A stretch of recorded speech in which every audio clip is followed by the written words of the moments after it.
I'm Tracy Wilder. I'm a recreation aide here at Eastside Teenzone. We like to give our kids a chance to see everything Gainesville has to offer, inside the center as well as out. Last December, we attended a celebration of the Kwanzaa holiday. Here is just a little something to show you what we saw. Call and response. Whatever I say, you say it with me. You say it right after me, okay? It's a holiday.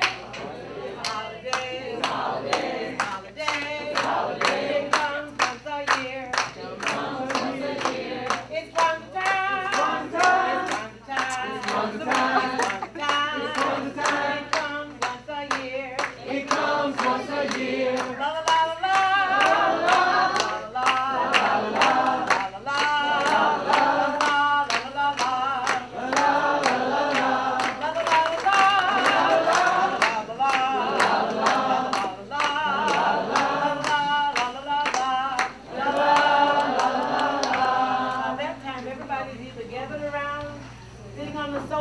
Ready to begin the first principle. And in my household, the first principle starts with my husband, and it is umoja. Can you say umoja? Umoja. Because we're doing this quickly this evening, and it's new. Masoma means come and drink. So I'm going to come around the room. You will all please keep humming that.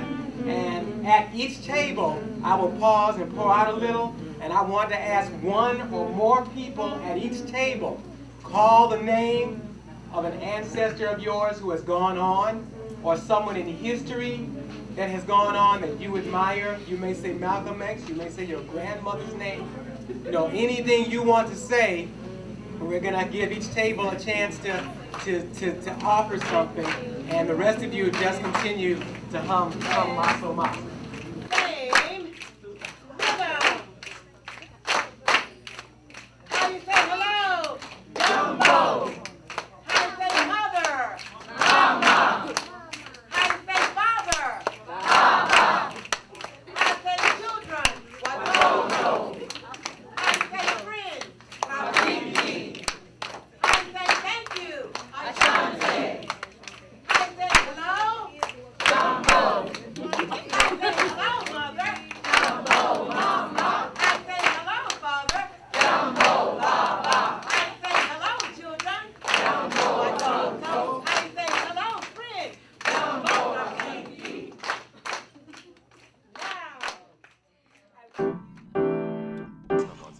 Because Teenzone is a recognized program, we were given free tickets to attend a performance of the spiritual of Uganda's music troops, who had came to Gainesville to showcase their rich culture tradition.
And recently, some of our Teenzone students were asked to address the community task force about preventing teen crime.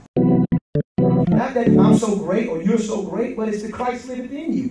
And if you begin to live that type of lifestyle, man, you're going to begin to impact and bring such a change to the community. So I want to encourage you. It can be done. We just need to begin to get on the offense and do it. We need to begin to come together as a people and really begin to establish this. Amen. We have some young men from the Wright House, some young men and ladies from our East Side Teenzone. If they can come up, we got some questions. I'm going to let John handle that since my voice is fading out, to come and talk with us. And then we're going to hear from the faith-based community. For years, that was the stalwart of the community. And we want to hear about what their response is to what is going on. So you guys, y'all can come up, you all can come up, and they'll ask some questions. What can you do? What can you do to tell your peers to prevent your peers from entering into the juvenile justice system?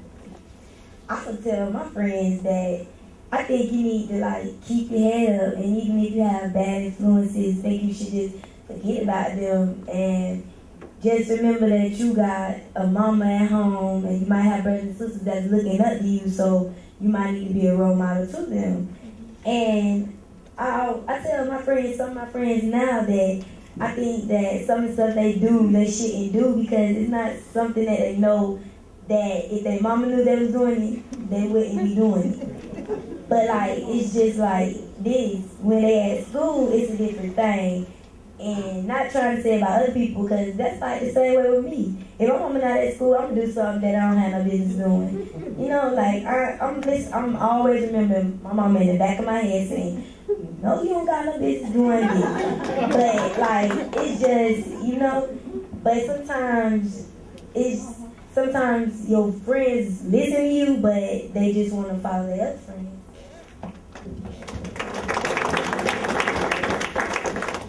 African American youth enter the criminal justice system because that is how it was designed. I believe that as a race we have been put down and taught to stay down. We are put in the worst parts of the city and exposed to none of our culture, heritage, or history. We are given examples how to act by white youth, but in a certain twist, we are not left off the hook. We are expected to fail from the time we are born. I think that the beginning of this cycle starts in our education system. At the first sight of not paying attention or listening, we, black youth, are deemed unteachable, not participating, and incapable of learning. We are then thrown in a classroom with our fellow minorities and left with our brains to rot. And I think that you should have not activities where you just go outside the whole day, just sometimes we have activities where you sit down, talk about some kind of subject or something like that, like we do at Teenzone sometimes. Sit down and we look in the dictionary, look up words that have something to do with positive things, and have educational field trips and stuff, not just field trips where you just go to the mall, get something to eat, and buy some clothes. That is not educational. It's fun, but it's not educational.